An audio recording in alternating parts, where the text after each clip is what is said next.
What troubles you, Templar? These bookshelves My apologies. are It the pains main me to see source of such a pages of holy training, place which you need to desecrated upgrade and in ruins.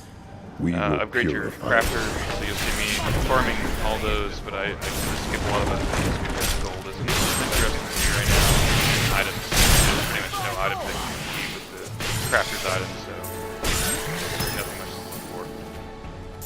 You'll see this gold on the ground. You don't have to click on it to grab it, and in fact, you will find these scrolls of companion, which summon a random creature that looks like a centipede.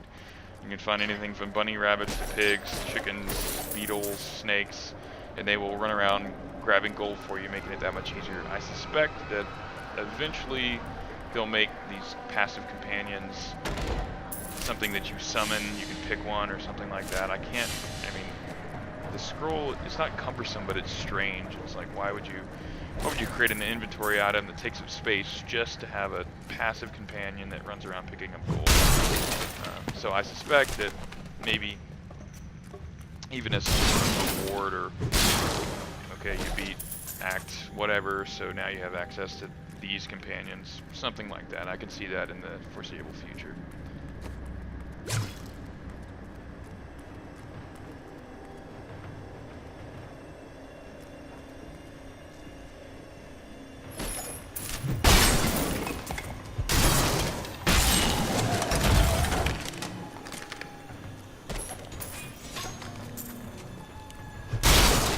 One cool thing, minor but cool, as opposed to Diablo 2, you have to individually kick each barrel.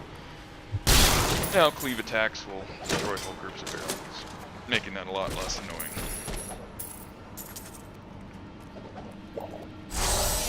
Shrines now affect all party members. You won't see it over his head, but if I had a friend in here, you would see that he would gain that effect too. So no more shrine.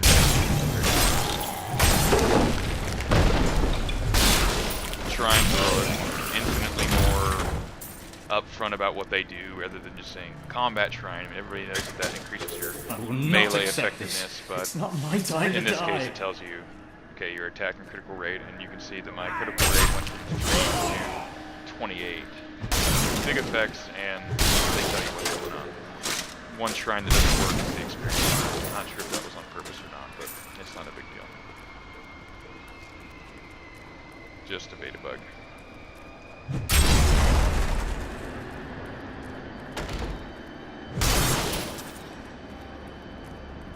There, a worthy foe. That was a worthy foe.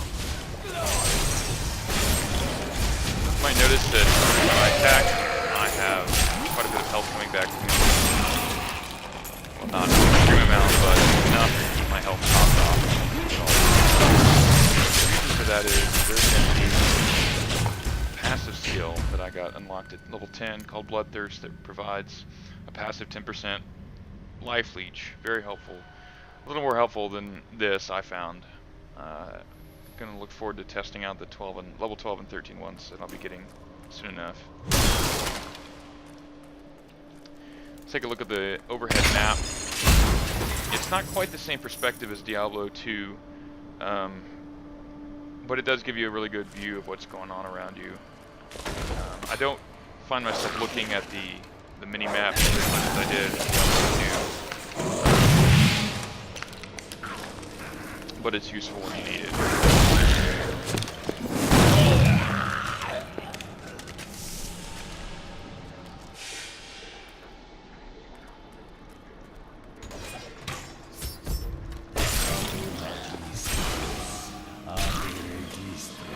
Maintain your incantations. You will soon. Your magic is weakening. I am free. Now, back to my mission. This is actually the Templar. Who are you? So yes, there are 2 Tell Templars me, right now. what brought you to this infernal place? Though I must say that I they come could have to handled this a vanquish the lot Skeleton King. more poorly, As do because the Why 2 have you Templars, come here, while the second one is in your party for the short time, they'll actually talk to each other. So and it join could have the been demonic coven that infests this could have been fallen worse. It was cathedral. actually kind of well thought out. Traitor. We will make So I him pay. don't see why they wouldn't just disable that part of the quest when the game knows you already have the Templar in your party, but it's not really a big deal.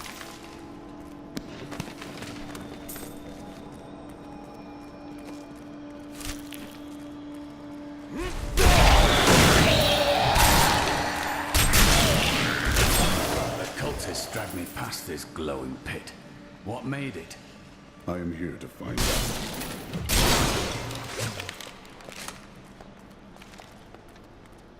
He's free! Do not let him be harmed!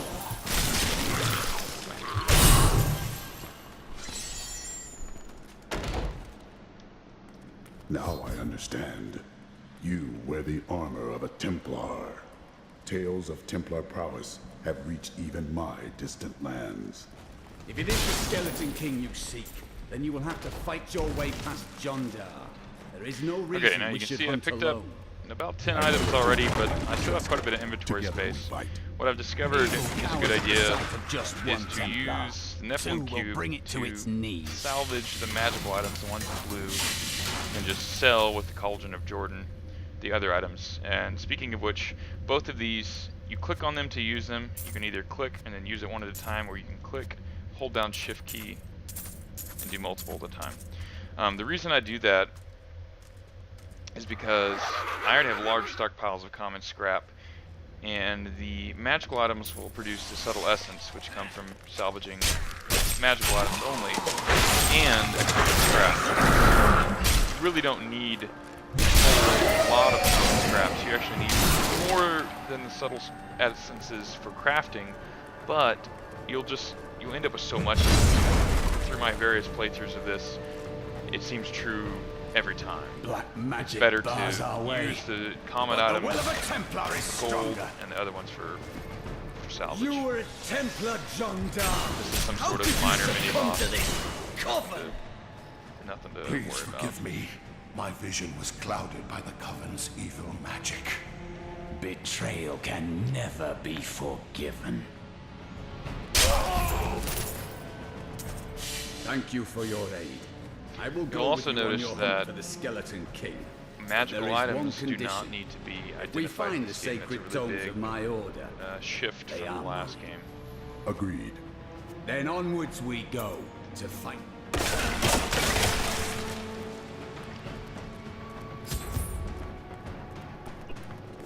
So far, only rares and one legendary I've seen need to be identified. So to me, that's good. That's a good thing.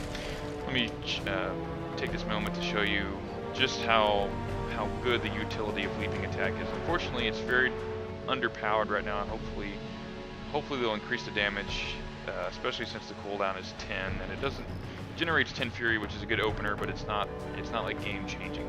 However, for getting around the map, it is awesome. You can leap up and down and over any kind of barrier like that, even like through Nothing more archways than a and scratch. things of that nature, making it a lot better than any of the other utilities I've seen, other than the fact that, for instance, the monk's dashing strike doesn't have a cooldown, but it cannot leap up and down things. It cannot go through like this chain right here. I can leap through that. I got caught in the rock. But normally you can leap through windows like that. Sometimes there's an extra quest right here. I say quest, he's sort of a random spawn that you can talk to, and he'll have a conversation with you, and he'll drop some good items. Speaking of randomness, what you're seeing right now is definitely not set. The dungeons are very randomized. I tried to Going through count it how many multiple we've killed, times. If I were to go but through I've multiple lost times, you can track. see that it's not at all alike from one to the next. You'll see a lot of the same pieces, but the way they're pieced together is very different each time. And it took probably 5 or 6 playthroughs to see every possible map piece.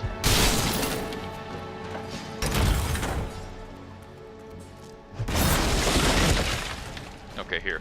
So you close door, but it's not a solid door, so that worked earlier. Sorry, I'm failing you.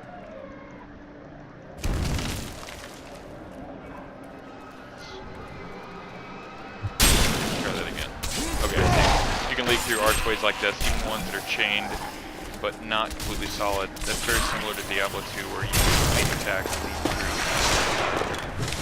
chain doors like this.